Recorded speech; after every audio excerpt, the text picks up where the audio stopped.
জালেমের জুলুমের সামনে নিজের বুক পেতে দিলেও সে শহীদ হবে নাকি আর একবার শহীদ হয়ে দেখানো লাগবে। যারা এগুলো বলতেছে এগুলো ফরিদ উদ্দিন মাসুদ আর রুহুল আমিনের বাচ্চাটা গোলামেরা। এদেরকেও মানুষ বলে আলেম। কিসের আলেম? কোরআনে কারিমে কি পড়ে আলেম হয়েছেন আপনি? আল্লাহ নিষেধ করেছেন মুখের উপরে নোটিশ দিয়ে, আলা তাকুলু লিমা ইয়াকতালু ফি সাবিলিল্লাহি আমওয়াত। সূরা বাকারার 154 নম্বর আয়াতের প্রথম অংশে আছে। আল্লাহ বলেন মুখে কথা বলবি না এই কথা যে শহীদ যারা তারা মারা গেছে, না, কখনো এরা মরে না। বালা হায়াউন, এরা জীবিত। ওয়ালাকিন লা তাশউরুন, কিন্তু তোরা টের পাস না।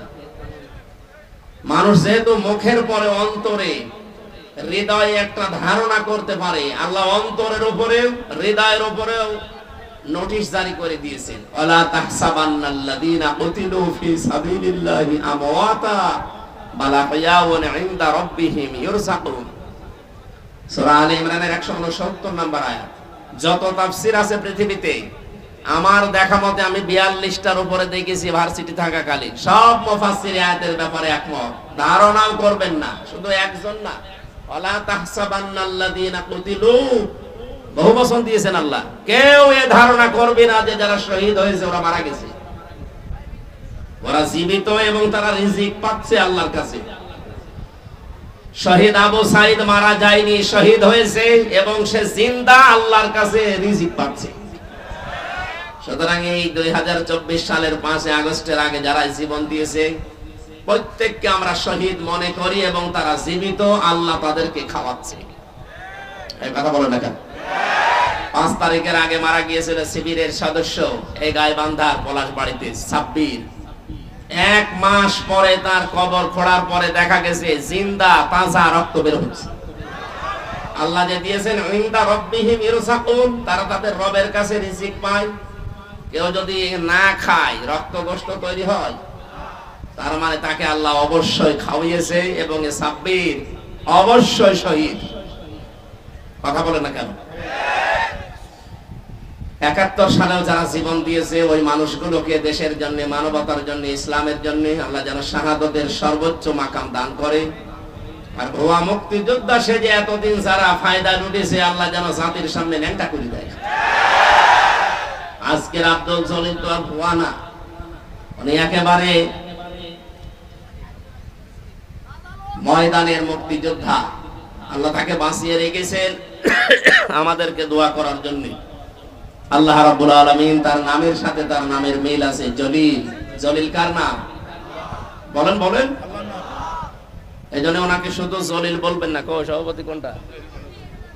জলিল বলা যাবে না, উনি আব্দুল জলিল, জলিলের দাস, বান্দা, গোলাম, বীর মুক্তিযোদ্ধা মোহাম্মদ আব্দুল জলিল। মহান আল্লাহ তাকে যেন তার নামের সাথে কবুল করেন, বলেন আমিন। এতক্ষণ যিনি কথা বলছিলেন আমার আগে বিশিষ্ট ইসলামী চিন্তাবিদ, শিক্ষাবিদ, আমার মতো হাজার হাজার হামজার উস্তাদ অধ্যাপক মাহবুবুর রহমান বেলাল স্যার এখানে মঞ্চে বসা আছেন। আপনাদের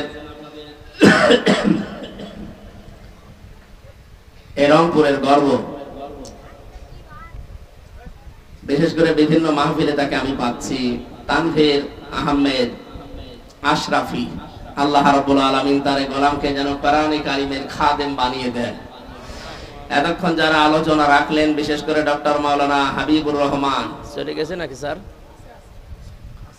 আলোচনা রেখেছেন আপনাদের এলাকার সন্তান মাওলানা ইদ্রিস আলী জিহাদি, মাওলানা হাফিজুর রহমান জিহাদি, শরীফুল ইসলাম, নাম না জানা আরো হয়তো ওলামা ইকরাম কথা বলেছেন। তাদের কথাগুলো আল্লাহ আমাদের বাস্তব জীবনে আমল করার তৌফিক যেন দান করেন। মঞ্চে বসা অত্র এলাকার সর্বজন শ্রদ্ধাভাজন ব্যক্তিবর্গ, সামনে বসা মুসলমান ভাইরা, পর্দার আড়ালের সম্মানিতা মা এবং বোনেরা, প্রশাসনের ভাইরা। প্রশাসনের ভাইরা এ কথা না বললেও সমস্যা নেই, কারণ এখন আর এখনো লাগছে না। এই যে একটা সূত্র তৈরি করে রেখেছিলেন 15.5 বছরে, যে কোরআনের কথা বলতে গেলেও প্রশাসনের 14 জায়গায় লিখিত অনুমতি লাগবে, এটা একটা চক্রান্ত। কোরআন মানুষ যেন সহজে শুনতে না পারে। বৈষম্য বিরোধী ছাত্র আন্দোলনের মাধ্যমে যে স্বাধীনতা আমরা পেয়েছি, 2 দিন পরেই অন্তর্বর্তীকালীন সরকারের যিনি দায়িত্ব নিয়েছেন চেয়ারে বসেই ঘোষণা দিয়েছেন অন্যান্য ধর্মের মানুষের উৎসব যেভাবে চলে কোনো অনুমতি লাগে না, আরো পাহারা দেওয়া হয়। 96% মুসলমানের এই দেশে আল্লাহর কোরআনের কথা ওপেন চলবে, কারো অনুমতি লাগবে না।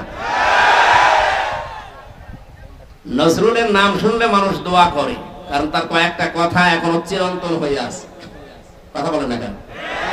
মসজিদের পাশে আমার কবর দিও ভাই, যেন সকাল সন্ধে মুয়াজ্জিনের আজান শুনতে পায়। তার ঈমান আমল নিয়ে অনেকের প্রশ্ন আছে, কিন্তু তার এই কথাটা যেন আল্লাহ কবুল করে ঠিক মসজিদের পাশেই কিয়ামত পর্যন্ত থাকার একটা ব্যবস্থা করে দিয়েছে। ডক্টর মোহাম্মদ ইউনূস উনি বিভিন্ন রকমের কাজ কারবার দুনিয়ায় করতেন, আমরা বিতর্কিত মনে করি, কিন্তু না, উনি যে কথাটা বললেন চেয়ার পাওয়ার পর আল্লাহ যেন তাকে এই কথার কারণে পূর্ণাঙ্গ হেদায়েত দান করেন। উনি তো মুসলমান, এই জন্য নামের আগে দেখেননি মোহাম্মদ লেখা আছে। কথা বলেন না কেন? মুসলমানের জন্য দোয়া করতে কোনো সমস্যা আছে? ধর্ম উপদেষ্টা ডক্টর আফামা খালিদ স্যার কয়েকদিন আগে জানিয়েছেন 96% মুসলমান এই দেশে আমরা বাস করি। আমাদের মাথার উপরে যেহেতু আল্লাহ তাকে বসিয়েছেন, আমরা চাই তিনি যেন দাড়ি রাখেন। এটা কি খারাপ কথা? একটা ভালো কথা বলেছি না? আমরা 16 কোটি মানুষ, 18 কোটি মানুষ দোয়া করছে আল্লাহ যেন তাকে সত্যি এই তাওফিক দান করেন। নবীজি জানিয়েছেন 1500 বছর আগে ওই জাতি কখনো উন্নয়ন লাভ করতে পারে না সেই জাতি তাদের শাসনভার কোন নারীর হাতে তুলে দেয়। আল্লাহ মনে হয় আমাদের কপাল থেকে এই অভিশাপ মুক্ত করার একটা ব্যবস্থা করে দিচ্ছে। উনি যাই হোক অন্তত পুরুষ মানুষ।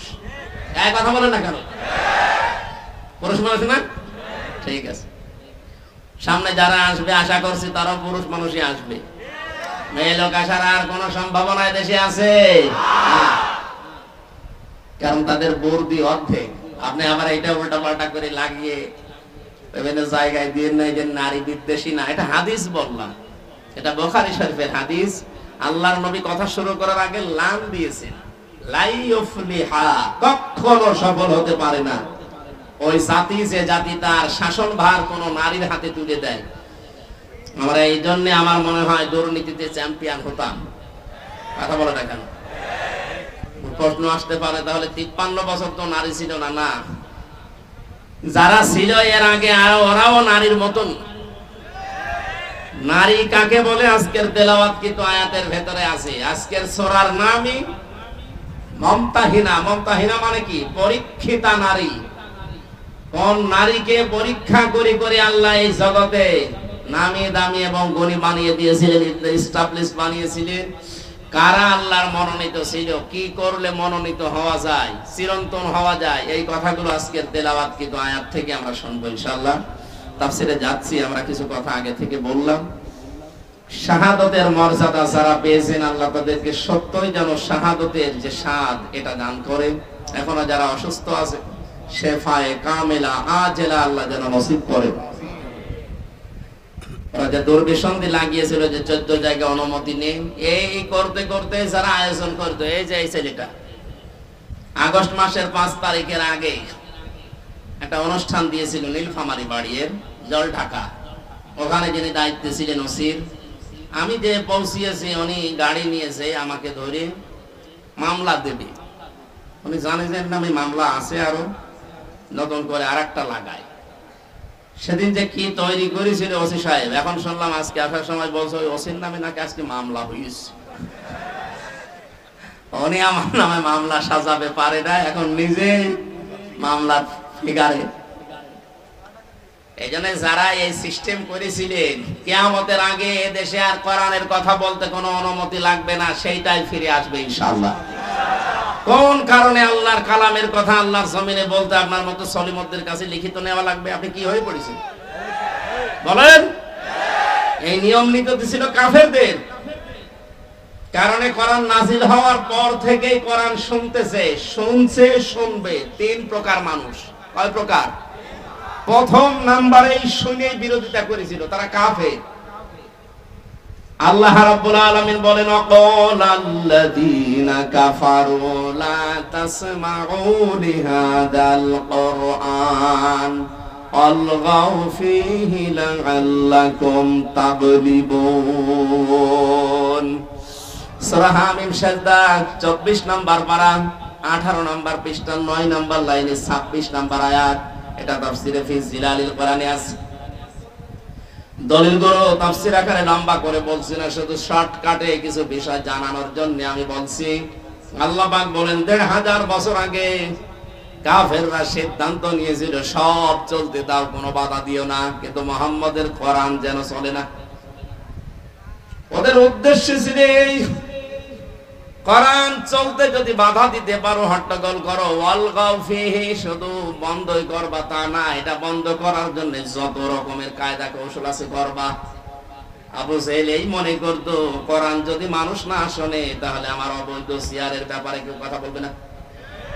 খুব ভালো করে জানতো মুহাম্মদ যেটা বলতে চায় এটা যদি মানুষ বোঝে তাহলে আমি যে অবৈধ সিয়ারে আছি এ সিয়ার টিকবে না। ১৫০০ বছর আগে এদের পিতাত্মা যারা নব্য আবু জাহেল সেজেছিল এরাও বুঝে ফেলেছিল আমরা যে কায়দায় আছি, কোরআন যদি মানুষের দেশে শোনে আর বুঝে ফেলে তাহলে আমাদের সিয়ারের উপায় থাকবে না। এখানে অনুমতির সিস্টেম করেছি। জাতির সামনে যেহেতু আজ প্রকাশ হয়ে গেছে, কোরআন যারা বাধা দেয়, শুনতে দেয় না, তারা ১ নম্বরে কাফের। তারা কি? আরো জোরে। এই 15.5 বছরে এগুলো যারা বাধা দিয়েছেন, আপনি নামাজ পড়তে পারেন, রোজা রাখতে পারেন, আপনি কাফের। কাফেরের জানাজা পড়া জায়েজ আছে? কবরে দেওয়া? তাহলে এ দেশে যারা এতদিন এই করলেন এই 15.5 বছর, তাদের এখন আর জানাজার দরকার কি, কবরে দেওয়ার দরকার কি? পুড়িয়ে ফেলেন। কারণ ও তো এমনি জাহান্নামে যাবে। জাহান্নামে গেলে তো আগুনে পড়বেই, আগুনে লাগিয়ে দিলাম, পড়তে থাক। আর কথা বলছে না কেন? এত শক্ত করে বললাম এই জন্য আগামীতে কোন জালেম যেন এরকম সিদ্ধান্ত না নেয়। দ্বিতীয় নম্বরে কোরআনের শ্রোতা পেয়েছি আমরা, নাজিল হওয়ার পরেই তারা শুনতে আসতো, বিশ্বাসও করতো এটা আল্লাহর কিতাব, মুহাম্মদ বানাতে পারে না।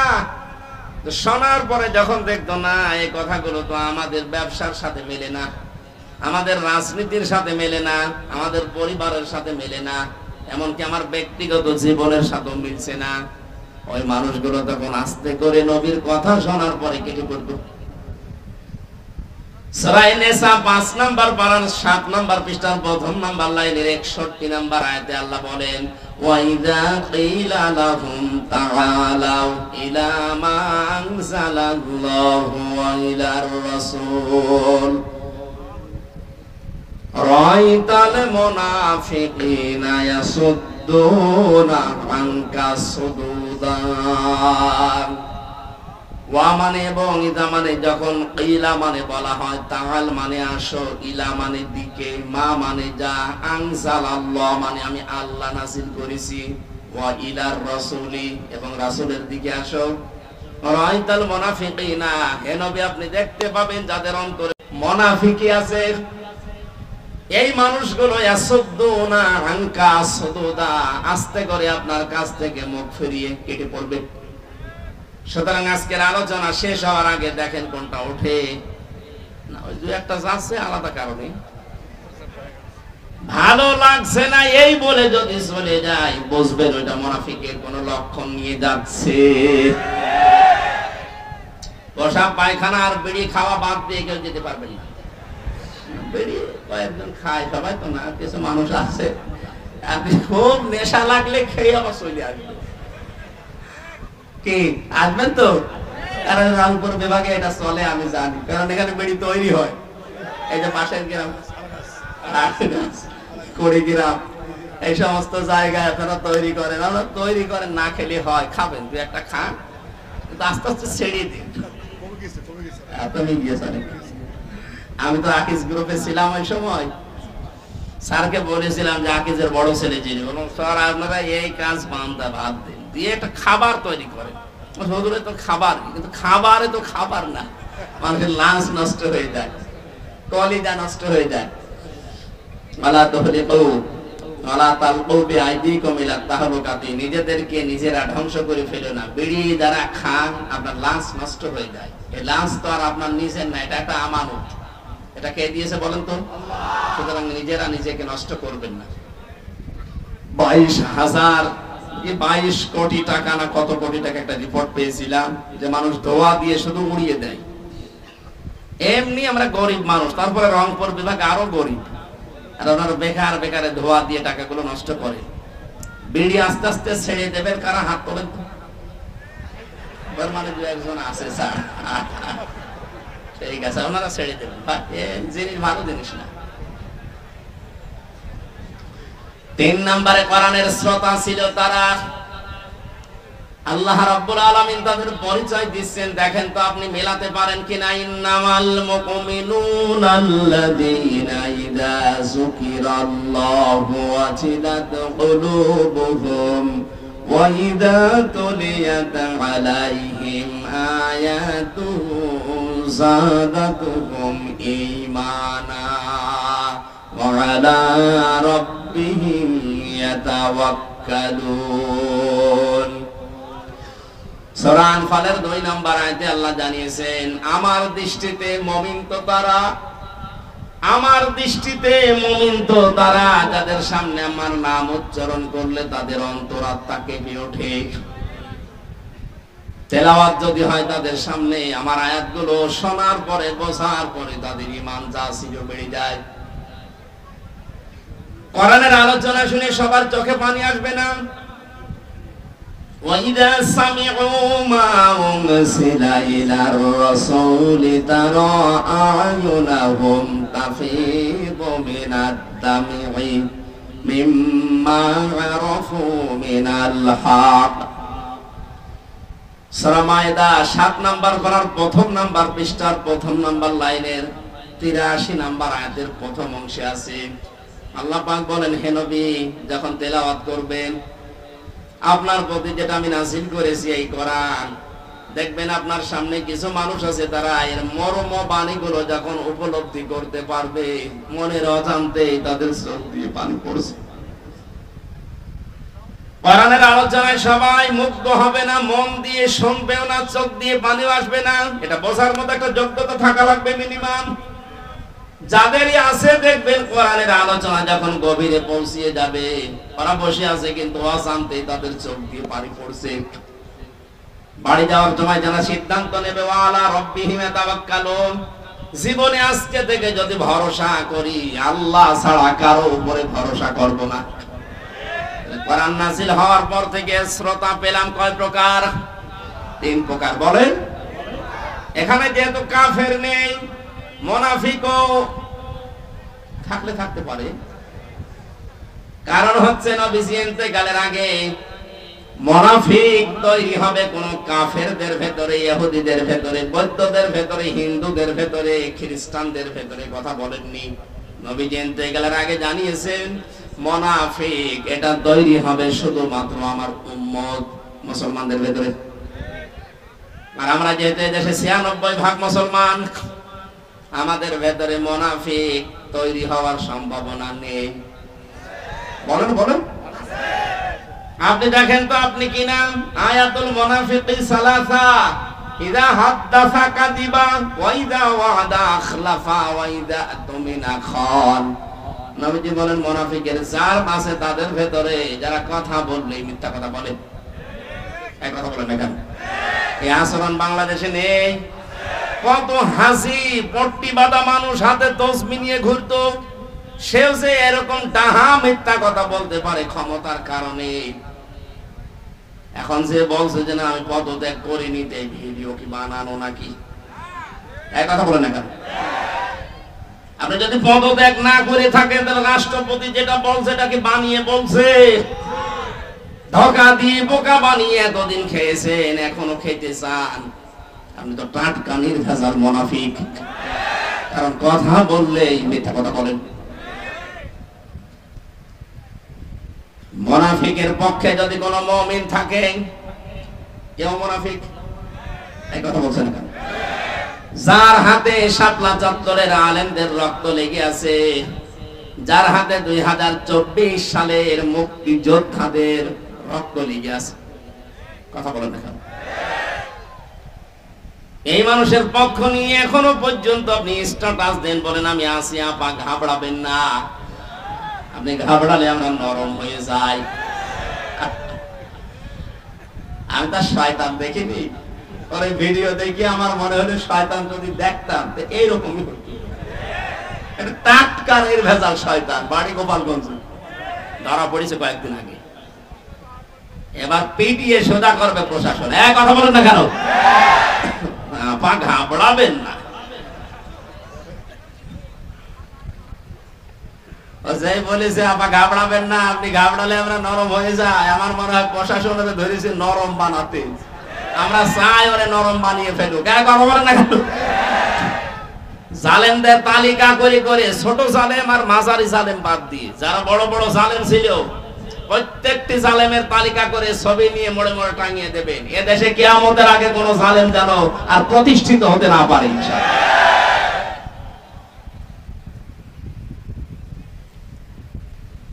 তিন প্রকার যে শ্রোতার কথা বলছিলাম, কাফের নেই আমরা বুঝলাম, কিন্তু মুনাফিক যেহেতু এটা তৈরি হওয়ার সম্ভাবনা এখানে আছে, আমরা যেন মুক্ত হতে পারি এই জন্য হাদিসটা বললাম। কথা বললে যারা মিথ্যা বলেন, ওয়াদা দিলে যারা ঠিক রাখেন না, ভঙ্গ করে ফেলেন। এতদিন পর্যন্ত চাইছিল, এই 2-3 দিনের ভেতরে দেখছি অনেকে বিভিন্ন ওয়াদা দিচ্ছে জনগণের সাথে। এটা আর একটা ধোঁকা হতে পারে। অনেকেই বলছে আমরা বাড়ি বাড়ি কার্ড তৈরি করে দেব যদি ক্ষমতায় যেতে পারি। আর যে যা বলছেন কথাগুলো কিন্তু ঠিক রাখা লাগবে। ভোট নেওয়ার জন্য এখন আপনি সেই কেজি 10 টাকা চাল খাওয়াবো বলে চালিয়ে দেবেন, আর ভোট হয়ে গেলে 60 টাকা কেজি চাল হয়ে যাবে। মানে কথা যা দিচ্ছেন এটা যেন ঠিক থাকে, জনগণের সাথে যেন ধোঁকাবাজি না হয়। অনেকে এই ধোঁকাবাজি করার জন্য নেমে পড়েছে। এক কথা বলছেন না কেন? জামাতের নায়েবে আমির ডাক্তার সৈয়দ মোহাম্মদ আব্দুল্লাহ তাহের উনি ঘোষণা দিয়েছে যদি এদেশে ইসলাম ক্ষমতায় যেতে পারে যুবকদেরকে আমরা ঋণ দেব। এই কথার সূত্র ধরে অনেকে এখন বলছে যদি আমরা যেতে পারি বাড়ি বাড়ি কার্ড দেব। কি কার্ড দেবেন? এই জন্য কথা দিচ্ছেন, দেন কথাটা যেন ঠিক থাকে, কারণ কথা দিয়ে কথা যে রাখে না সে মুনাফিক। এই কথা বলেন না কেন? জাতি যেহেতু 53 বছর ধোঁকা খেয়েছে, অন্তত এবার আর যেন জাতি ধোঁকা না খায়। এবারও যদি ধোঁকা খান আপনি আর কিয়ামতের আগে মাথা তুলে দাঁড়াতে পারবেন না। 3 নম্বরে কোনো কিছু আমানত রাখলেই খেয়ে ফেলে। এই কথা বলেন না কেন? এটা যে আমরা 53 বছর দেখলাম না, যাদেরই দিয়েছি আমানত তারাই খেয়ে ফেলিস। দরবেশ, এত বড় দরবেশ পৃথিবীতে আছে? দাড়ি কেটে নম হয়ে গেছে। আর কি আমানত? 36,000 কোটি টাকা আপনি এক জীবনেও গণনা করে শেষ করতে পারবেন না। কিন্তু আমি একটা দলের গ্যারান্টি দিচ্ছি, যদিও মনে করছেন আমি ওই দলের না, আমি অ্যাক্টিভ না, কিন্তু গ্যারান্টি দিতে পারি বাংলাদেশ জামাত ইসলামী এবং শিবির একটা টাকা যদি দুর্নীতি দেখাতে পারেন আমি অন্তত কথা বলবো না। এটা এদেশে এখন প্রমাণ হয়ে গেছে। এই কথা বলেন না কেন? এত প্রমাণ পাওয়ার পরেও যদি আপনার এখনো পর্যন্ত চিন্তা ভাবনা করতে দেরি হয় তা আপনার আর চিন্তার রেখা খুলবে না।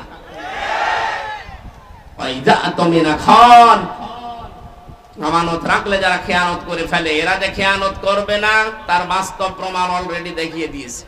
আশা করছি আপনি ভরসা রাখতে পারেন। এবার যেন কোরআনে কারীম সংসদে যায় সেই ব্যবস্থা আমরা যেন করে দিতে পারি। আল্লাহ আমাদেরকে যেন তৌফিক দান করেন, চর্ম চোখে যেন দেখতে পারি যে কোরআন দিয়ে দেশটা চলছে। খুব বড় আশা আমার, সারা জীবনের আশা। আমি জেলখানায় 3টা বছর যতদিন তাহাজ্জুদ পড়েছি প্রতিদিন আমার এই দোয়া ছিল, আল্লাহ তুমি যাই করো অন্তত চর্ম চোখে একটা দেখার সুযোগ করে দিও 56,000 বর্গ মাইল কোরআন দিয়ে চলছে। এটা একটা মিনি জান্নাত হয়ে যাবে। অনেকে মনে করছে যদি কায়েম হয়ে যায় আমি যে একটু লাল পানি খাই এটা খেতে পারবো না, পারবে, কিন্তু আপনার লাল পানি খাওয়ার মন হবে না।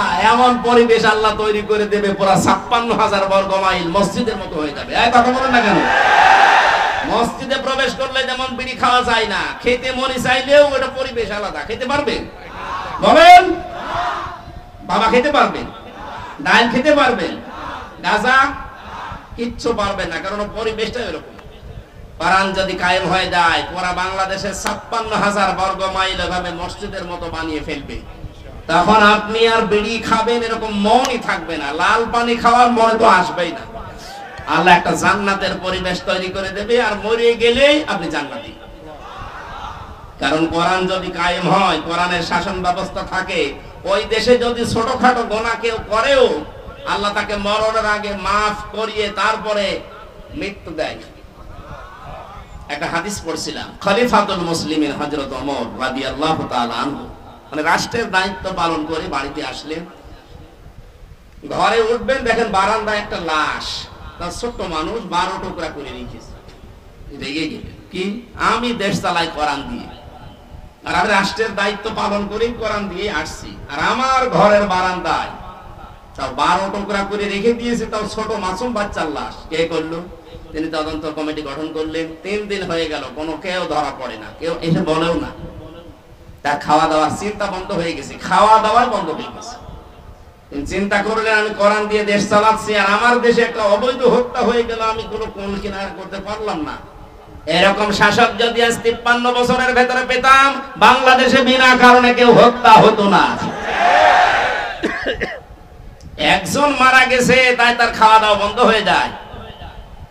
আর শাপলা চত্বরে যেভাবে মানুষ মেরেছে, বিডিআর যেভাবে হত্যা করেছে, 2024 সালে যেভাবে পুলিশের ভ্যান থেকে তাজা মানুষকে ফেলে দিয়ে পিষে মেরেছে, কত মানুষকে আগুন লাগিয়েছে আশুলিয়ায় দেখেননি? এখনো পর্যন্ত এই লাশগুলো চোখের সামনে ভাসে।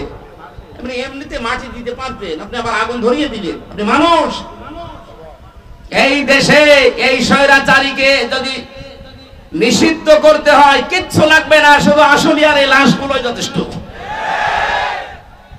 এত নিচে নামতে পারে ক্ষমতার জন্য। হযরত ওমর 3 দিনের ভেতরে চিন্তা করে করে তার মাথা খারাপ হয়ে গেছে, আমি এখন কি করি। হঠাৎ দেখলেন এক মহিলা যুবতী তার বাবাকে সহ রাজ দরবারে হাজির।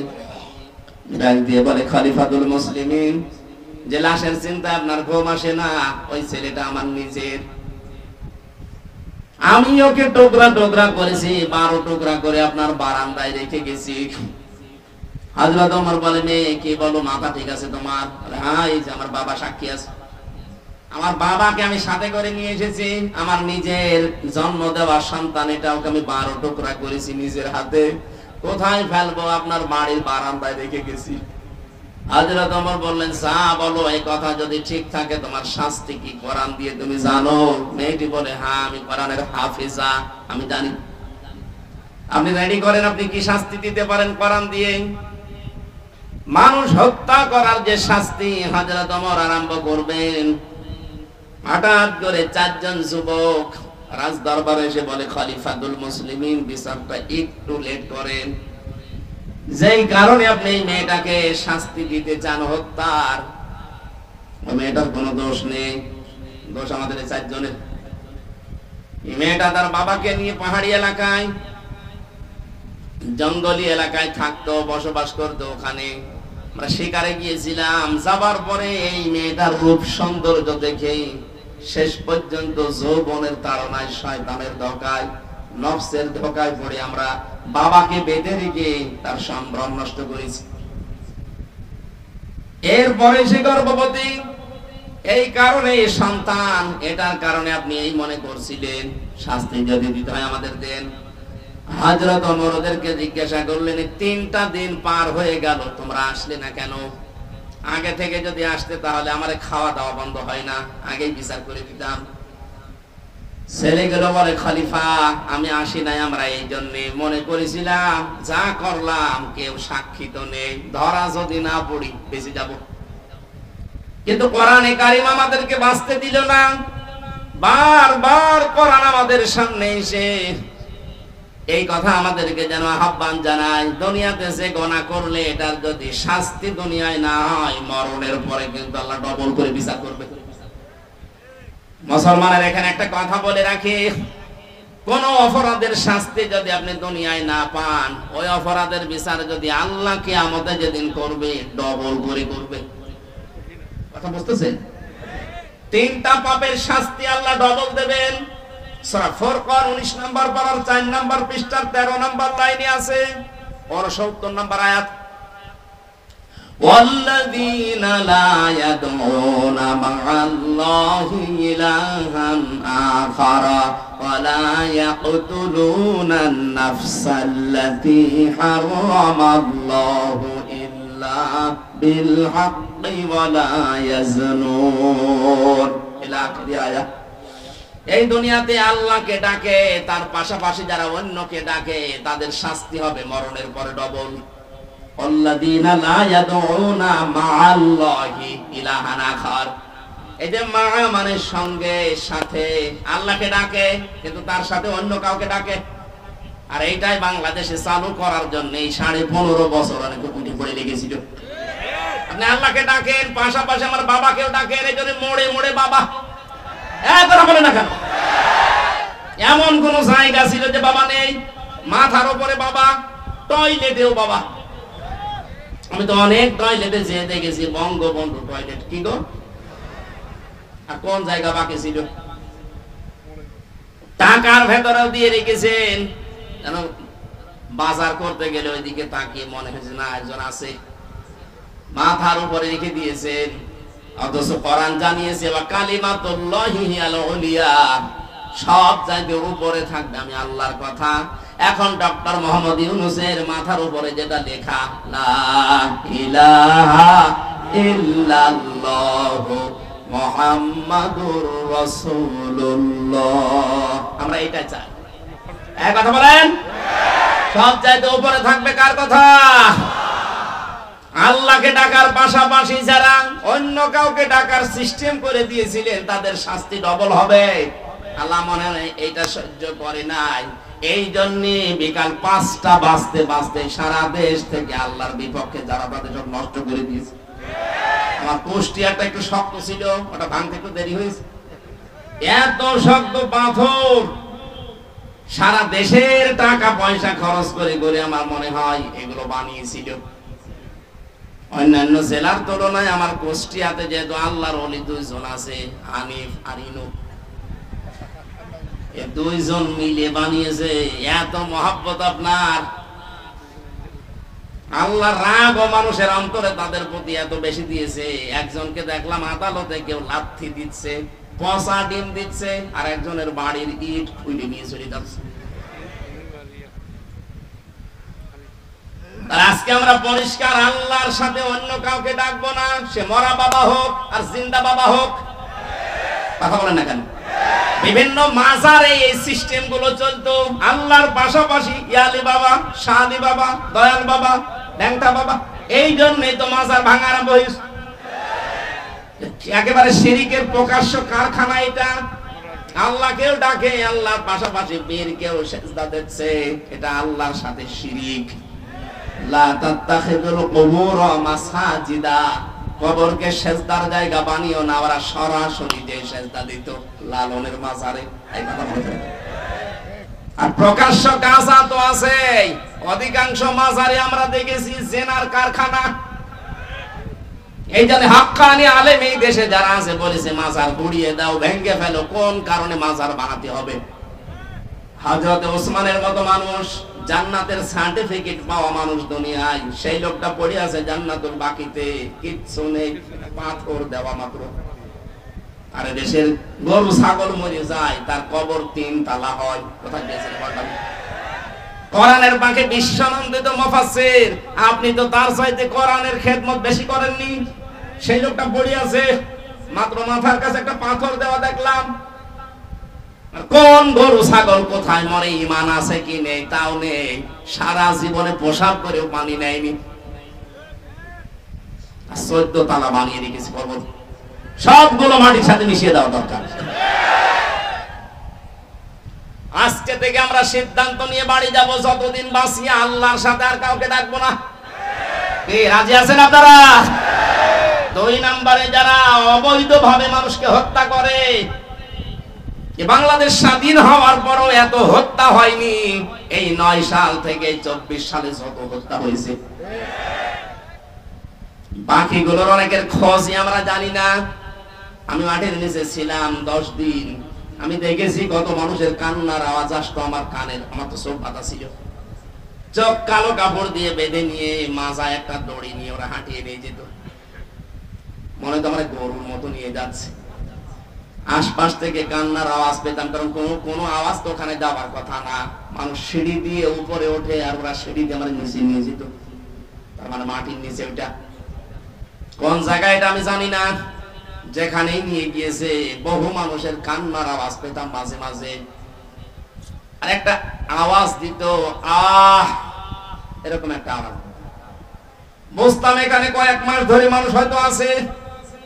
যে সমস্ত মানুষ পাহারা দিয়ে যেত ওই এসআই যারা, তাদেরকে প্রকাশ গোপনে বলতাম, ভাই যে আওয়াজ আসলো, শব্দ না, অধিকাংশ গুলোতে হিন্দু পেয়েছিলাম। কিছু কিছু যাদের একটু মনুষ্যত্ব আছে বলতো 1 মাস 2 মাস না, কেউ 2 বছর 5 বছর পড়ে আছে, কেউ জানেই না।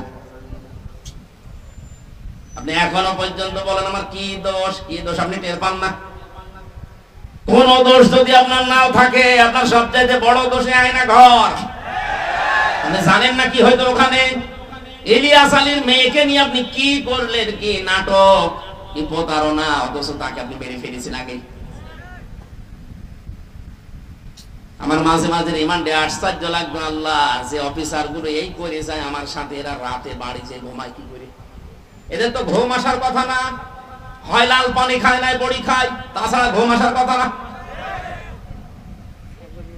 এখানে শাস্তি হবে তাদের ডবল, এখন শুরু হয়েছে কেবল, ডবল শাস্তি হবে। যারা অন্যায় ভাবে মানুষকে হত্যা করেছেন, ইন্ধন দিয়েছেন, বিভিন্ন কায়দা কৌশল করে এগিয়ে দিয়েছেন, আপনার শাস্তি ডবল হবে। মার্ডার মামলা, আজকে গুমের মামলা আন্তর্জাতিক আদালতে, যে পালিয়ে গেছে তার নামে আজকেও দেখলাম 2টা মামলা হয়েছে। আপনি যে সাহস করেন যে আমি পাশাপাশি আছি, চট করে ঢুকে পড়বো, আসেন, আপনি আসেন, আপনাকে আমরা চট করে ঢুকবেন আর ফট করে ঢুকে দেব আয়না করে। থাকেন পড়ি ওখানে। ব্যারিস্টার আরমান 8 বছর আছে, আপনি 16 বছর থাকবেন। 16 বছর তো আর বাঁচবে না, সেই কয় বছর আছেন ওখানে থাকবেন, দেখেন কেমন লাগে। ভার্সিটি থাকতে আমি একটা উপন্যাস পড়েছিলাম, ওর নাম হচ্ছে দেখ কেমন লাগে। আমার বাবা এইটা ওদের কপালে আছে। এই কথা বলেন না কেন? যাই কয়জন এরকম আশা করছেন যে আসি পাশাপাশি চট করে ঢুকে পড়বো, আসেন, ঢোকাবো, দেখ কেমন লাগে। উপন্যাসটা পুরোপুরি পড়লে খুব ভালো লাগে। আমার মনে হয় সামনে এদের কপালে এটা হতে যাচ্ছে। ভাইরা আমার, অন্যায় ভাবে যারা হত্যা করেছেন ডবল শাস্তি পাবেন। 3 নম্বরে যারা জেনা করে দুনিয়ায়, তাদেরও শাস্তি ডবল হবে। সূরা ফুরকানের আয়াত। মেয়েটা বলছে খলিফা, এই ছেলে 4 জন বলছে খলিফাতুল মুসলিমিন। চিন্তা করলাম দুনিয়ায় মার্ডারের শাস্তি যদি না পাই, কিয়ামতে আল্লাহ কিন্তু ডবল শাস্তি দেবে। কয়টা? এজন্য দুনিয়ায় হয়ে যাক, আপনি যে বিচার আছে কোরআনের করে দেন, দুনিয়ায় শেষ, পরকালে যেন আল্লাহ এই বিষয়ের কোনো বিচার না করে আমাদেরকে মাফ করে দেয়। হযরত ওমর বললেন, তাই তো তোমরাই তো দোষী, মেয়েটার তো দোষ নেই। মেয়েটাকে ডাক দিয়ে বললেন, তোমার দোষ এইটা যে তুমি 12 টুকরা করেছো লাশটা, আমার ঘরের বারান্দা রাখলে, অন্য কোথাও ফেলে দিলে না কেন? মেয়েটা কোরআনের হাফেজা, ডাক দিয়ে বলছে, খলিফাতুল মুসলিমিন, আমার সন্তানকে আমি গলা টিপে মেরে ফেলতে পারতাম। 12 টুকরা করেছিলাম আমি, বিভিন্ন জঙ্গলে পাহাড়ে ছিটিয়ে দিতে পারতাম, কিন্তু আপনার কাছে আমি কেন দিলাম? দিয়েছি এই কারণে, প্রথম কারণ আমার ছেলেটাকে আমি হত্যা করেছি, 1 নাম্বার কারণ হচ্ছে সে জারজ, তার তো বাবার ঠিক নেই। কয়টা বাবা? বলেন বলেন। জন্ম তো ঠিক নেই, বাবা 4টা, যদিও ওর দোষ না, কিন্তু সন্তানটা তো জারজ। আর আমি কোরআনে কারিমে সূরা কলমের 13 নম্বর আয়াত থেকে 19 নম্বর আয়াত পর্যন্ত জানি, যারা জারজ সন্তান এই পৃথিবীতে তাদের 13টা কাজ হবে, তার 1 নম্বরে তারা কোরআন বিরোধী হবে। আমার পেটে জন্ম নিয়ে বড় হয়ে আমার সামনে কোরআনের বিরুদ্ধে মিছিল করবে আমার ছেলে, এটা আমি মানতে পারি না। এই জন্য আমি নিজে হাতে জবাই করেছি। বাংলাদেশে আজ যারা কোরআনের বিপক্ষে অবস্থান নিয়েছিলেন, নিচ্ছেন, এখনো সামনে অনেকে চেষ্টায় আছেন। আজকে একজন বুদ্ধিজীবী নামে বুদ্ধি বিকলাঙ্গ, আমি নাম নিলাম না, লোকটা বলেছে ধর্ম কোনো রাষ্ট্রের ব্যাপার, কোনো ব্যক্তির ব্যাপার না। এই শব্দটা তার বলা ঠিক হয়নি। সে যে তওবা না করে সেও মুশরিক। এক কথা বলছে না কেন? কোন মানুষের যদি ধর্মই না থাকে, ওরা উদাহরণ দেয় যে নিরপেক্ষ হওয়া লাগবে। পৃথিবীতে কোন নবী ধর্মের ব্যাপারে নিরপেক্ষ ছিলেন? আপনি একজনের নাম বলেন। এই ধোঁকাটাও চলছে সামনে, হয়তো সামনে আসতে পারে। আগে থেকে সতর্ক করলাম, যারা এগুলো করছেন এগুলো কিন্তু একটা ধোঁকাবাজি। আমরা এক জালেমকে বিদায় দিয়ে কোন নতুন জালেমকে আর এই জায়গায় আমরা দেখতে চাই না। যারা আসবে তারা যেন ইনসাফ কায়েমকারী হয়। মেহেদী বলে, খলিফা আমি একটা একটা করে 13টা কারণ বলতে পারি কেন আমি হত্যা করেছি। আমি এসেছি এই কারণে, আমি না আসলেও পারতাম। মেরে আমার সন্তানটাকে জবাই করে ফেলে যদি পাহাড়ে জঙ্গলে ছড়িয়ে ছিটিয়ে দিতাম, আপনিও ধরতে পারতেন না। আমি এসেছি এই কারণে, আমি যেহেতু হত্যা করেই ফেলেছি, আর হত্যার বিচার যদি দুনিয়ায় না হয়, কিয়ামতে আল্লাহ ডবল করে করবে। দয়া করে কোরআন দিয়ে আমার বিচারটা করে দেন, কিয়ামতে যেন আল্লাহ আমার ব্যাপারে আর কিছু না বলে। হযরত ওমর এই 5 জনের বিচার করলেন। আমার বোঝানোর বিষয় ছিল, কোরআনে কারীম দেশে থাকার কারণে, কায়েম থাকার কারণে ওরা গুনাহ করেছিল, কিন্তু গুনাহ করার পরেও কোরআনে কারীম তাদের ভেতরে অনুশোচনা, অনুতপ্ত এমন ভাবে ধরিয়েছে, মরণের আগে তারা ঈমান নিয়ে বিদায় নিতে পেরেছে। এদেশে যদি কোরআন কায়েম হয়ে যায়, আপনার মদ খেতে মনে চাইবে না, বিড়ি খেতে মনে চাইবে না, ডাল পানি খেতে মনে চাইবে না, কারণ পরিবেশটাই হয়ে যাবে এরকম। ছোটখাটো গুনাহ যদি নফসের ধোঁকায়, শয়তানের জালে পড়ে হয়েও যায়, কোরআন আপনাকে বাধ্য করবে তাওবা করে জীবনের মতো ঈমান নিয়ে বিদায় নেওয়ার। বলেন আমিন। আল্লাহ, আমরা এরকম একটা পরিবেশ চাচ্ছি, কথা বলেন ঠিক কিনা? আল্লাহ যেন আমাদের কোরআনের শ্রোতা হিসাবে মুনাফিকের কোনো স্থান এখানে না দিয়ে, 3 নাম্বার যেটা বলেছিলাম যে ঈমানদার, এই মানুষগুলোর যে বৈশিষ্ট্যগুলো আল্লাহ দিয়েছেন সূরা আনফালের 2, 3, 4 নাম্বার আয়াতে, আল্লাহ আমাদের ভরপুর করে আজ বাড়িতে নিয়ে যান। বলেন আমিন। দরুদ আর সালাম পাঠের মাধ্যমে আজকের তেলাওয়াতকৃত আয়াত সূরা মুমতাহিনা। কোন সূরা? মুমতাহিনা মানে পরীক্ষিতা নারী। 6 জনের নাম পেয়েছি আমি। এই পৃথিবীতে 6 জন নারীকে আল্লাহ পরীক্ষা করে তাদেরকে পরীক্ষিতা নারী হিসাবে খেতাব দিয়েছেন। তার ভেতরে হযরতে মরিয়ম একজন। তিনি সতীত্বের হেফাজত করেছিলেন। আজ যে সমস্ত মেয়েরা মডেল খুঁজে পান না যে আদর্শ কারে বানাবো, হযরতে মরিয়ম হবে আপনার জন্য আদর্শ। কথা বলেন। ওরা আদর্শ বানিয়েছে ঐশ্বরিয়াকে। আজকে ঐশ্বরিয়ার জীবনী দিয়েছে। ওই একজনকে খুশি করার জন্য রাতের বেলা কত টাকা কন্টাক্ট করে, কত টাকা ভাড়া পায়, আপনি তার জীবনী পড়ে দেখেন। এই যদি হয় আপনার আদর্শ, আর আপনি এটা দেখে দেখে মনে করেন এর মতো হব, হ্যাঁ ওর মতো হবেন, দুনিয়ায় শেষ, আখিরাতে সারা জীবন জাহান্নামে পড়া লাগবে। মেয়েরা যারা এসেছেন, আপনার আদর্শ হওয়া লাগবে 1 নম্বরে মরিয়ম। আপনার চরিত্রকে, সতীত্বকে আপনি হেফাজত করে রাখবেন। আমরা আগে তাফসিরে প্রবেশ করি, এরপরে সামনে যাব ইনশাআল্লাহ। ফাউযু বিল্লাহি মিনাশ শাইতানির রাজীম। বিসমিল্লাহির রাহমানির রহিম।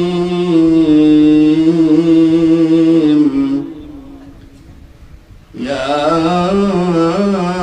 আইয়ুহান নাবিয়্যু ইযা জাআকাল মুমিনাতু ইউবাইয়িনাকা ওয়ালা আল্লা ইউশরিকনা বিল্লাহি শাইআ। সাদাকাল্লাহুল আযীম। সূরা মুমতাহিনা নামকরণটা, এর ভেতরে শব্দটা আছে, এখান থেকে সূরার নামকরণ। আজকে আমরা সবগুলো আয়াত পড়েছি মাত্র 1 আয়াতের 4 ভাগের 1 ভাগ। আমার আজকের আলোচনার বিষয় হচ্ছে ঈমান কিভাবে আপনি আনবেন। আমরা তো অনেকে ঈমানদার বসে আছি, কিন্তু এইভাবে না। ঈমান আনতে হলে কিছু শর্ত মানা লাগে। আমরা যেন আজকে শোনার পরে ওই শর্ত অনুযায়ী আমাদের বাকি জীবন চালাতে পারি। বলেন আমিন। সূরা মুমতাহিনার 12 নম্বর আয়াতটা পড়েছি। আল্লাহ ডাক দিয়েছেন ইয়া আইয়ুহান নবী, হে নবী। কোরআন শরীফের ভেতরে আল্লাহ ইয়া মুহাম্মদ বলেন নাই, ইয়া নবী ইয়া রাসূল এই শব্দটা লাগিয়েছেন। আর মুহাম্মদ শব্দ বলার সঙ্গে সঙ্গে নবীজির রিসালাতের ঘোষণা দিয়ে তার সম্মান আরো বাড়িয়ে দিয়েছেন। আজকে রাসূলের সম্মান বাড়ানোর জন্য রবিউল আউয়াল মাসে যারা জন্মদিন পালন করেন, সাফ করে শুনে রাখেন, পৃথিবীর কোন মানুষের জন্মদিন মৃত্যুদিন পালন করার ভেতরে কোনো ফায়দা নেই। এমনকি কোন মানুষ যত দামি হোক আপনার জীবনের জন্য, যত উপকার করুক আপনার জীবনে, ও যদি মারা যায় সর্বোচ্চ 3 দিনের উপরে কোনো শোক নেই। হ্যাঁ, একজন মহিলার স্বামী যদি মারা যায় তাহলে 3 মাস 10 দিন সে বিবাহ বন্ধনে আবদ্ধ না হয়ে তার জন্য অপেক্ষা করে এর পরবর্তীতে অন্য স্বামী গ্রহণ করবে, এই শেষ। পৃথিবীর কোন মানুষের জন্য 3 দিনের উপরে শোক জায়েজ নেই। আর আমরা সেই 75 সাল থেকে শোক পালন করিয়েই আসছি। কেন? উনি কি আপনার কি স্বামী হয়? আপনার কি বাবা হয়? কোন কারণে শোক পালন করা লাগবে তার জন্য? বলেন। আপনি কি তাকে ইসলামের ঊর্ধ্বে মনে করেন? ওই যে আমি বললাম না যে ঈমান ভাঙে যায় 10টা কারণে, তার 10 নম্বর কারণে পৃথিবীর কাউকে যদি কেউ ইসলামের ঊর্ধ্বে মনে করে তার ঈমান ভেঙে যায়।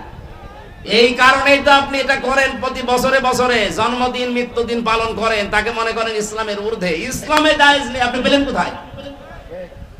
আগামী থেকে এটা আমরা আর করতে চাই না। এই জন্য তো এবার রাষ্ট্রীয়ভাবে 15ই আগস্ট পালন করতে দেয়নি। কিসের 15 আগস্ট 16 আগস্ট? কোরআন এই হাদিসে যেটা নেই ওইটা আমরা রাষ্ট্রীয়ভাবে পালন করে সময় নষ্ট করতে চাই না। কোরআন হাদিসে থাক, আমরা 10 দিন ধরে পালন করব। এক কথা বলেন না কেন? সিঙ্গাপুরে 95% মুসলিম, আর আমাদের দেশে 96% আমরা মুসলিম। তো এখানে কোনো বানানো নিয়ম নীতি চলতে পারবে? বলেন তো পারবে? আগামী থেকে যেই হোক 3 দিনের উপরে আমাদের কোনো শোক আর থাকবে না।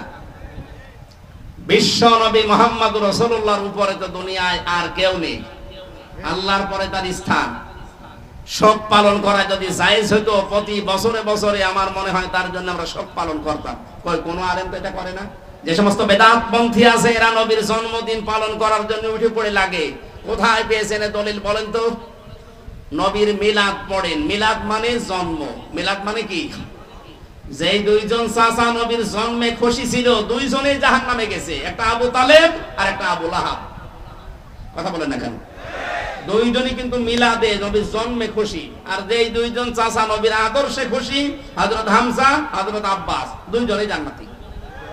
এখান থেকে শিক্ষা নিতে পারেন না? এরপর আপনি আলেম নামে জালেম হয়ে কলঙ্ক করে মানুষকে আপনি ধোঁকা দিয়ে বোকা বানিয়ে টাকা ইনকাম করছেন এই রবিউল আউয়ালের নাম দিয়ে।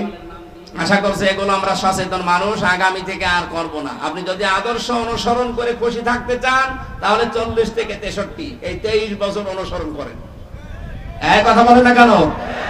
আমরা এখন থেকে কারো জন্ম নিয়ে আনন্দ করব না। আমাদের জন্ম নিয়ে আনন্দ না, আমাদের আনন্দ হবে তার আদর্শ নিয়ে।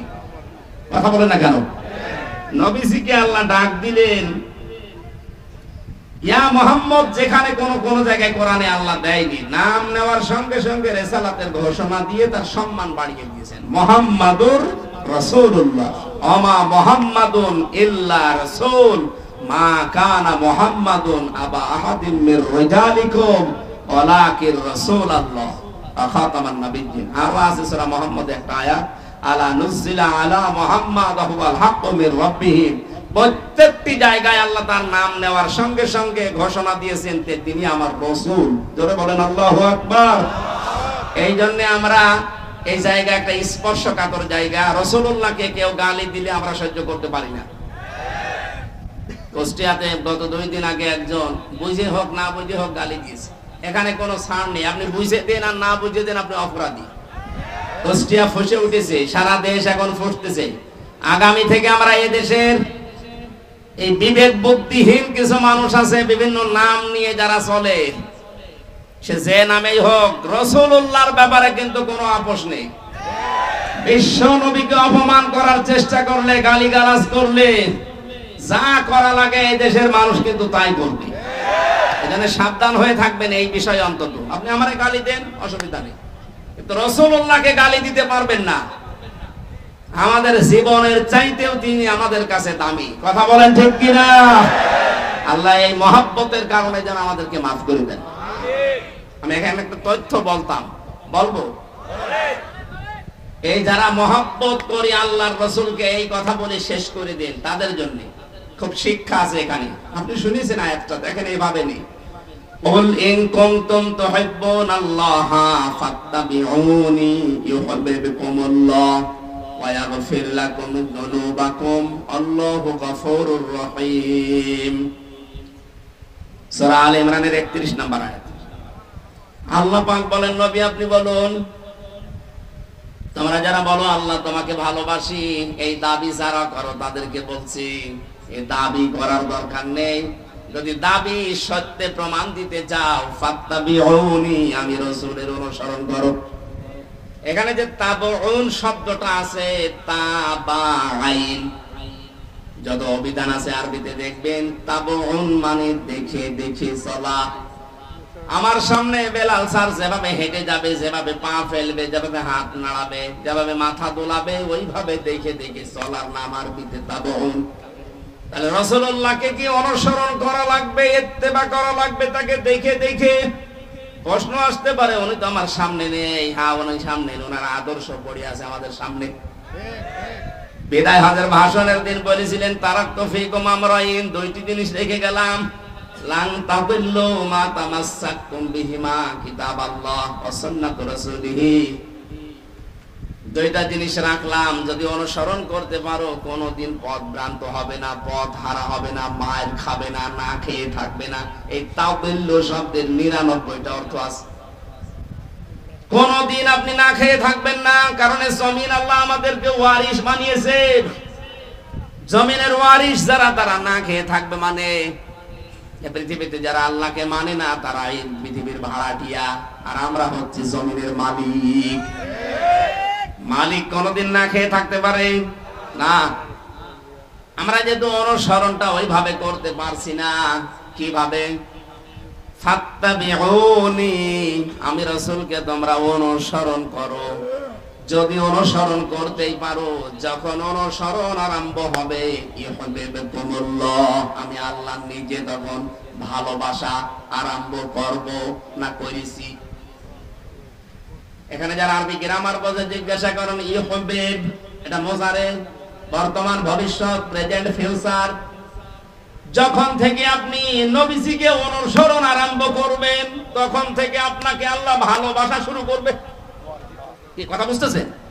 তার মানে এখনো যারা নবীর আদর্শকে অনুসরণ আরম্ভ করেনি, করবে বলে আশা করছে, আল্লাহ তাদেরকে ভালোবাসা শুরু করেনি। আমি কথা বোঝাতে না পারলে আবার রিপিট করব। রাসূলুল্লাহকে কেউ যদি অনুসরণ করা আরম্ভ না করে, আল্লাহ তাকে ভালোবাসা শুরু বলেন করেন। আর আল্লাহ যদি ভালোবাসে, কয়েকটা উপকার আছে। এক নম্বরে আল্লাহ পাক বলেন, আমি যদি কাউকে ভালোবাসি, ওয়ায়াগফির লাকুম যুনুবাকুম। ইয়াগফির এটা মুজারে, বর্তমান, ভবিষ্যৎ, প্রেজেন্ট, ফিউচার। জামবুন 1 বছর, যুনুব বহু বছর। আমি আল্লাহ যদি কাউকে ভালোবাসা আরম্ভ করি, ওর জীবনের কোনো গুনাহ বাকি রাখি না, সব মাফ করে দেই। আর আল্লাহর নিয়ম হচ্ছে, কোন জায়গায় যদি আল্লাহ গুনাহ মাফ করে দেয়, ওই জায়গাটা আল্লাহ ফাঁকা রাখে না, পুরা নেকি দিয়ে পাল্টিয়ে দেয়। আল্লাহ যদি কাউকে ভালোবাসে, কি পেলাম? আল্লাহ নিজে তাকে ভালোবাসা আরম্ভ করবে, তার জীবনের গুনাহগুলো মাফ করে দেবে। আর গুনাহ মাফ হয়ে গেলে আল্লাহ তাকে জান্নাতে দেবে। এবার আমার আয়াতের মূল শিক্ষা হচ্ছে, রাসূলকে অনুসরণ করা আরম্ভ করা লাগবে না লাগবে না? এটা কি আংশিক না পূর্ণাঙ্গ? বলেন। আজ যারা আংশিক অনুসরণ করেন, তারা কিন্তু এখনো আল্লাহর ভালোবাসা পাওয়া শুরু করেননি। আংশিক অনুসরণ মানে হয়তো দাঁড়িয়ে আছে রাসূলের মতো, জুব্বা গায়ে দেন, খাবারের পরে মিষ্টি খান, রাসূলের মতো সালাত আদায় করেন, সিয়াম পালন করেন, হজ করেন রাসূলের মতো দেখে দেখে। কিন্তু বিশ্ব নবী যে 10 বছর রাষ্ট্র চালিয়েছিলেন, এইটাকে আপনি রাজনীতি মনে করেন? কথা বলেন না কেন? তাহলে অনুসরণ কি আপনার আংশিক না পূর্ণাঙ্গ? আংশিক অনুসরণ করলে আল্লাহ আপনাকে ভালোবাসা শুরু করবে। কোন জায়গায় আছে কোরআনে দেখান। এই জন্যই তো বারবার বলছি, রাসূলুল্লাহকে আজ থেকে অনুসরণ করা লাগবে পূর্ণাঙ্গ।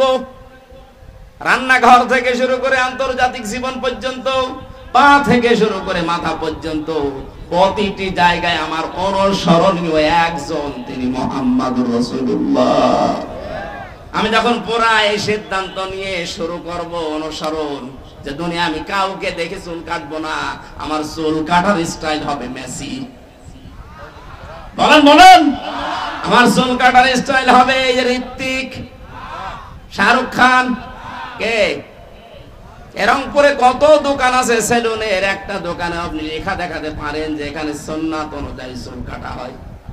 ওখানে লেখা আছে এখানে শাহরুখ কাট দেওয়া হয়, এখানে অজয় কাট দেওয়া হয়। আবার ওদের ছবি টাঙিয়ে রাখে কোন কাট চান। তাহলে এখন আমাদের কি অনুসরণ হওয়া লাগবে? মাথার এই চুল থেকে শুরু করে পা পর্যন্ত।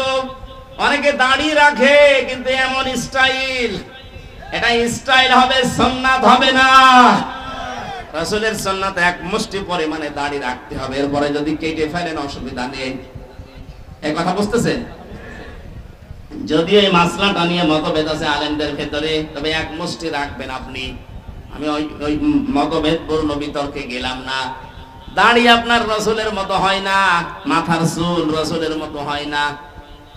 মোষ যে রাখার সিস্টেম, আল্লাহর নবী বলেন খালিফুল মুশরিকিনা আও ফুল্লুহা ওয়া ফুশারিব, মুশরিকদের বিপরীত করবা, দাড়িকে লম্বা করে দিবা আর মোষকে খাটো করবা।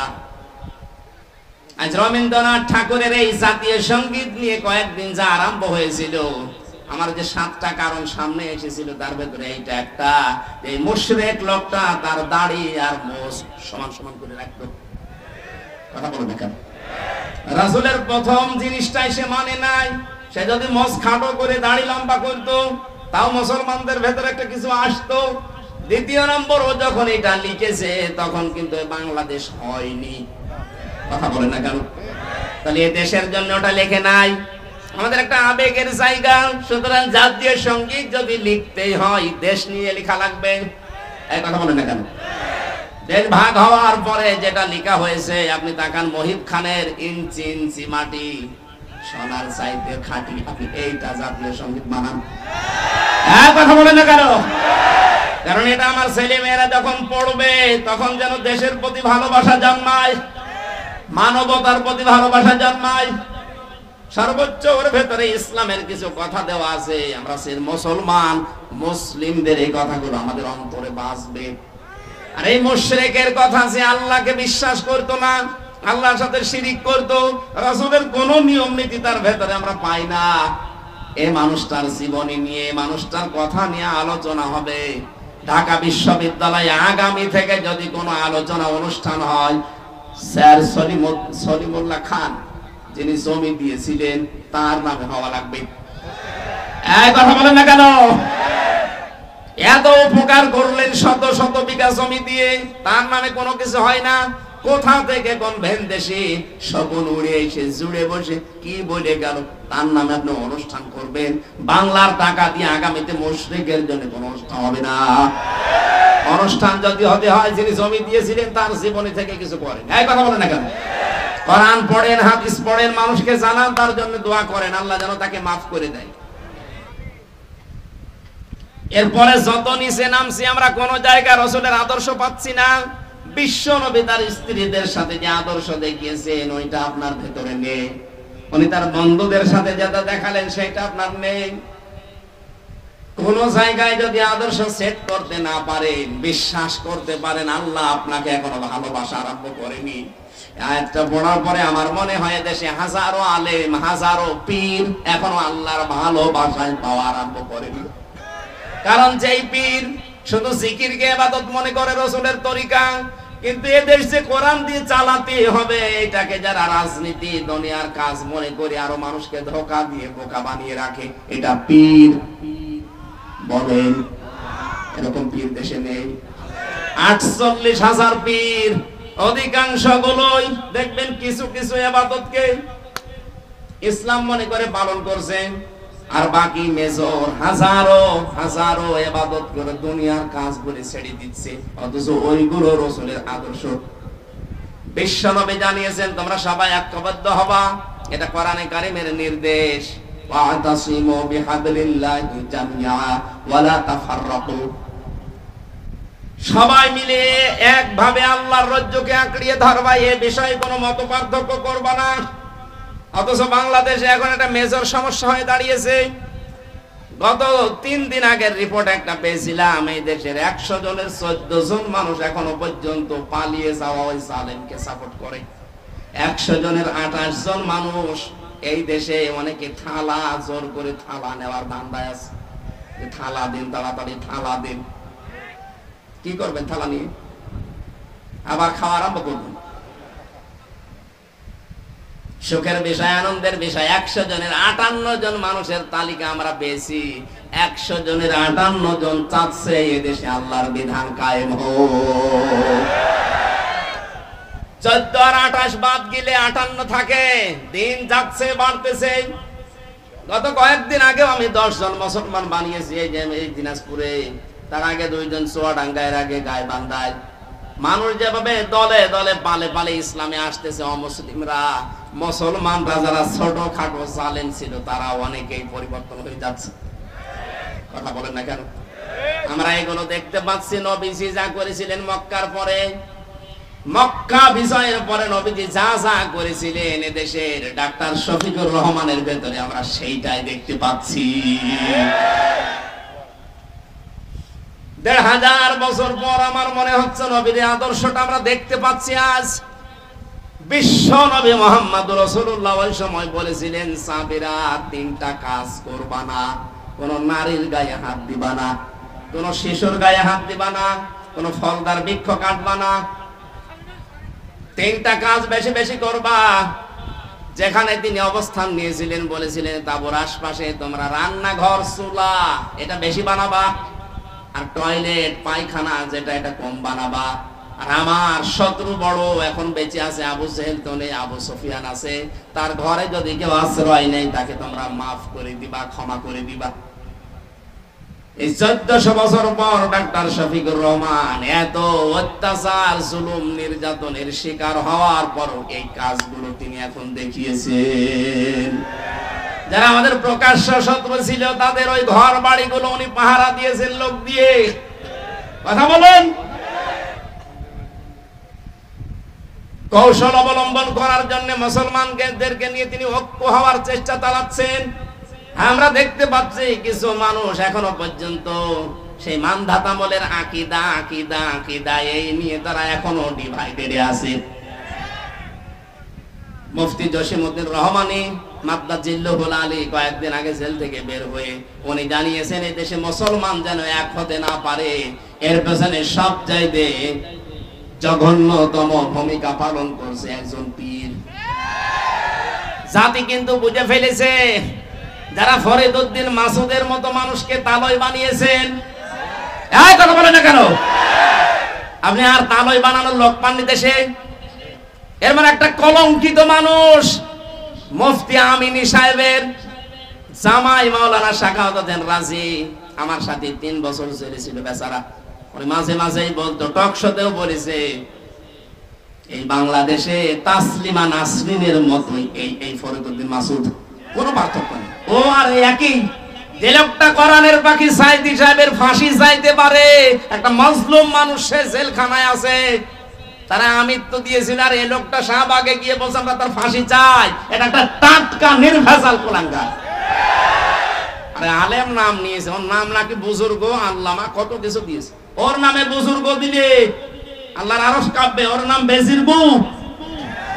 এই কথা বলে না কেন?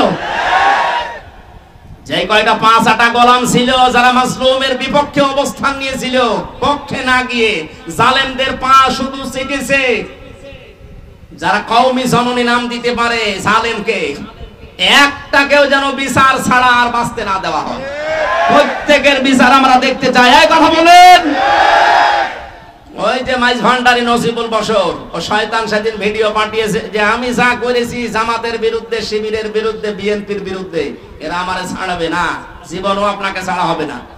আপনি সবচাইতে বড় মারাত্মক ভুল করেছেন কোরআনের পাখির বিরুদ্ধে মামলা দিয়ে, তাও মিথ্যা মামলা। যারা সাক্ষী দিতে যায় তাদের সাক্ষী পর্যন্ত গায়েব হয়ে যায়। ও নিজে যখন স্বীকার করছে যে আমি এটা করেছি, আমারে ছাড়বে না, না আমরা ছাড়তেও চাই না, দৃষ্টান্তমূলক শাস্তি চাই এই মাইজ ভান্ডারীর। কথা বলেন। আলেম নামে কলঙ্ক, এগুলো নাম নিয়েছে কি সুন্দর সুন্দর, দেখেন কুসেআ, কি কুসেআ, কি কুকুর, শ্রীগাল, বিড়াল। যাদের নামে ডিরেকশন ডিগ্রি 14টা করে ব্যবহার করে, এগুলো জাহান্নামী মানুষের আলামত।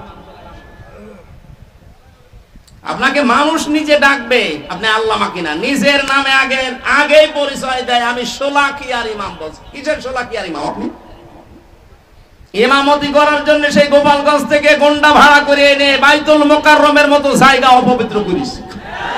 কত মুসল্লির রক্ত ঝরিয়েছে, এর যেন ছাড় দেওয়া না হয়। এই কথা বলে না কেন? যেই দিন কওমি জননী নাম দিয়েছে এই রুহুল আমিন নামে, আলেম নামে কলঙ্ক, সেই দিন জেলখানায় ওর নামে বদদুয়া করেছে কওমি মাদ্রাসার আলেমরা। আমার সাথে 86 জন 76 জন ছিল। মাওলানা মামুনুল হক থেকে শুরু করেছে, আলেমগুলো ছিল। কি করলো কি, আমাদের তো ডুবিয়ে মারলো। এখনো পর্যন্ত আপনি একটা পীরের নাম নিয়ে তার সাফাই গিয়ে যাচ্ছে। মুফতি জসিমউদ্দিন রহমানী 11 বছর জেল খেটেছে। আপনি কয় বছর ছেড়েছিলেন? তার যে স্যাক্রিফাইস, সেটা এমনি এমনি বলে না, সে আপনাদের সাথে ছিল, মিশেছে, দেখেছে, বাস্তবতা সে জানে। আমিও জেলের ভেতরে কমপক্ষে 50 দিন তার সাথে আমার দেখা। মাঝে মাঝে আমারে বলতো, হামজা, এদেশে যদি একত্রিত মুসলমান না হয়, তার পেছনে সবচাইতে গুরুত্বপূর্ণ ভূমিকা কঠিন জঘন্যতম ভাবে পালন করার কি এখনো পর্যন্ত করে যাচ্ছেন। আপনি থামবেন, একটা ঐক্য হওয়ার চেষ্টায় আছে।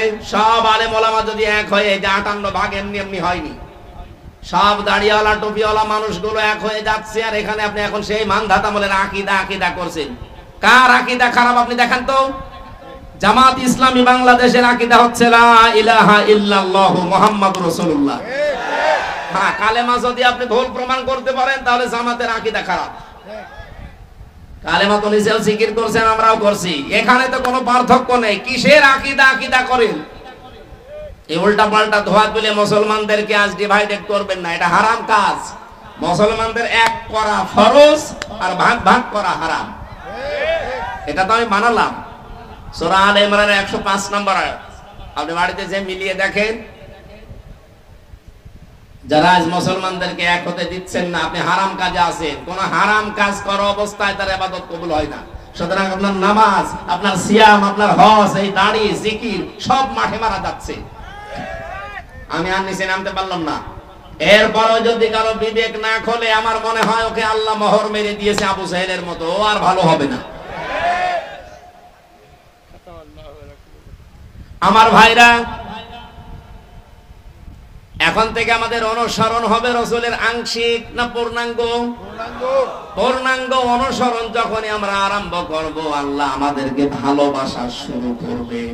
তার মানে বোঝা যাচ্ছে দেশে অনেক আলেম, অনেক পীর এখনো পর্যন্ত আল্লাহর ভালোবাসায় পাওয়া আরম্ভ করেনি। আমরা করেছি, আমরা যারা করছি, চেষ্টা চালাচ্ছি। হ্যাঁ, মাথা থেকে শুরু করে সংসদ পর্যন্ত সব জায়গায় আমার রাসূলের আদর্শ আমরা মেনে নেব। যখন সিদ্ধান্ত নিয়ে মাঠে নেমে পড়বেন, বুঝবেন আল্লাহ আপনাকে ভালোবাসা আরম্ভ করছে। আল্লাহর ভালোবাসা আরম্ভ হয় তখন যখন কয়েকটা কাজ আপনি দেখতে পাবেন। এই তাকান, আপনাকে যে আল্লাহ ভালোবাসে তার প্রমাণ হিসাবে কয়েকটা কাজ আপনি দেখতে পাবেন সামনে। 1 নম্বরে হাদিস, নবীজি বলেন, আমি যখন, আল্লাহ পাক যখন কাউকে ভালোবাসেন, তখন পুরো আসমানে ঘোষণা হয়ে যায় যে মহান আল্লাহ ওই লোকটাকে ভালোবাসে। আমরা সবাই যারা আসমানে আছো, সবাই ওকে ভালোবাসো। পুরো আসমানের ফেরেশতারা তখন তাকে ভালোবাসা আরম্ভ করে দেয়। জমিনে ঘোষণা দেওয়া হয়, পুরো জমিনবাসী শোনো, হামজাকে আল্লাহ ভালোবাসা আরম্ভ করেছে, তোমরাও ভালোবাসো তাকে। জগতের ভেতর আল্লাহ একটা মহব্বত পয়দা করে দেয়। আমরা এইটা আজ দেখতে পাচ্ছি। আপনি তাকান, এতদিন যাদের স্বাধীনতা বিরোধী, রাজাকার, জঙ্গি, উল্টা পাল্টা নাম দিয়ে বহু কালার করার চেষ্টা চালিয়েছে। আগস্টের 5 তারিখের পর থেকে আজকের এই 23 তারিখ পর্যন্ত আমরা দেখতে পেলাম তারা জঙ্গি না, তারা জনগণের সঙ্গী। এই ভালোবাসাটা এখন আল্লাহ পয়দা করে দিয়েছে নিচে, পুরা আসমানে আল্লাহ ঘোষণা দিয়েছে যে তাদেরকে ভালোবাসো তোমরা। জমিনের লক্ষ লক্ষ সৃষ্টি সবার ভেতরে তাদের মহব্বত, ভালোবাসা এটা ঢুকিয়েছে কে? এত প্রমাণ দেওয়ার পরও যদি আপনার এখনো পর্যন্ত মনে হয় না, এদিকে আসেন, আসেন, এদিকে আসেন। এই জন্য আমাদের উচিত হবে এখন এই মুহূর্তে দলাদলি বন্ধ করে দেওয়া, ছোটখাটো বিষয় সব আমরা বাদ। এরপরেও যদি আপনি এক জায়গায় হতে না পারেন, আবার কবে হবে? আবার যদি কোন নতুন জালেমে চেয়ারে বসে, কিয়ামতের আগে লাগাতে পারবেন না। আমাদের উচিত এখন সুযোগ, ছোটখাটো বিষয় সব বাদ। কে দাড়ি রাখে, কে দাড়ি রাখে না, কে জুব্বা গায়ে দেয়, কে দেয় না, এটা পরে করবেন, আগে জায়গাটা ঠিক করেন। এখানে থাকলে আপনি ইসলামের নিয়ম নীতি 100 ভাগ মানতে পারবেন। আর এই জায়গাটা না থাকলে কয়েকদিন পরে আপনারও দাড়ি কাটা লাগতে পারে। এদেশে আড়ঙে অবস্থান নিয়েছিল না, আড়ঙে দাড়ি রাখা মানুষগুলোকে চাকরি দিত না। সামনে কিন্তু এরকম আসবে, আপনি চেষ্টা করবেন রাখার, কিন্তু পারবেন না। জায়গাগুলো সব জালেমের দখলে চলে যাবে। বিশ্বনবী মুহাম্মদ রাসূলুল্লাহকে আল্লাহ ঘোষণা দিলেন, নবী যারা আপনার কাছে আসবে, যে ঈমান আমরা আনতে চাই, বলবেন 6টা কাজ করো। 1 নম্বরে আলা আল্লাহ ইউশরিকনা বিল্লাহ, কোনদিন আল্লাহর সাথে কোনো বিষয়ে শরীক করবা না। 2 নম্বরে ওয়ালা ইয়াসরিকনা বিল্লাহ, ওয়ালা ইয়াসরিকনা, চুরি করা যাবে না। ওয়ালা ইয়াজনিনা, 3 নম্বরে কোনদিন তোমাদেরকে যেন আমরা জেনা করতে না দেখি। জেনার যে ছড়াছড়ি চলছিল, জেনার যে কারবার গুলো আমরা দেখতে পেয়েছি, বিশেষ করে আকাশ সংস্কৃতির নামে এদেশে বন্যার পানির মতো পিন আপ করা পত্রিকা দিয়ে বিভিন্ন স্যাটেলাইটের মাধ্যমে যা আরম্ভ হয়েছিল, আগামী 10 বছরের ভেতরে চরিত্রবান যুবক যুবতী মানুষ খুঁজে পাওয়া দুষ্কার হয়ে যাবে। এগুলো যারা দায়িত্বে আছেন বন্ধ করার চেষ্টা চালাচ্ছে। আমরা চাই যেগুলো দ্রুত যেন বন্ধ হয়। এরপরে আল্লাহ দিয়েছিলেন এক একটা শব্দের ভেতরে লক্ষ লক্ষ কথা। আমি তাফসিরে পড়েছি, নোটও করেছিলাম, শুধু গা ঘেমে যাচ্ছে আর রাত অধিক হয়ে গেছে, যেন খুব সামারাইজ করে বলছি। রব্বুল আলামিন বলেন, ওয়ালা ইয়াকতুলনা আওলাদাহুন্না, সন্তান হত্যা করা যাবে না। এই শব্দটার ব্যাখ্যা করলে অনেক ভালো হতো। ওয়ালা ইয়াতিনা বিবহতান, কালকে আমার মাহফিল আছে, এই যে এই ছেলেটার এখানে, কালকে ওয়ালা ইয়াতিনা বিবহতান, এই বহতানের উপর আমি কথা বলবো, কারণ এইটা বাংলাদেশে 15.5 বছরে বেশি হয়েছে। ওয়ালা ইয়াতিনা বিবহতান, মানুষকে আন্দাজে দোষ দিয়ে জীবনটা নষ্ট করে দিও না। আমার জীবন থেকে যে 3টা বছর আপনি ঝরিয়ে দিলেন বেকার বেকার আন্দাজে দোষ দিয়ে, প্রমাণ তো হয়ে গেছে। কয়েকদিন আগে আমার মামলা সব খারিজ হয়ে গেছে, আদালত প্রমাণ করেছে আমার কোনো দোষ নেই, আমি নির্দোষ। বিনা দোষে আমাকে এই 3টা বছর নষ্ট করলেন। যারা করেছিলেন তাদের কি শাস্তি হবে, ওই কথাগুলো কালকে আমরা তুলে ধরবো। এরপরে আল্লাহ দিয়েছেন, ওয়ালা ইয়াসিনা ওয়ালা ইয়াসিনাকা ফি মারুফিন ফাবাইহুন্না, ভালো কাজে কোনদিন যারা দায়িত্বে আছে এই মানুষগুলোর অবাধ্য হবা না।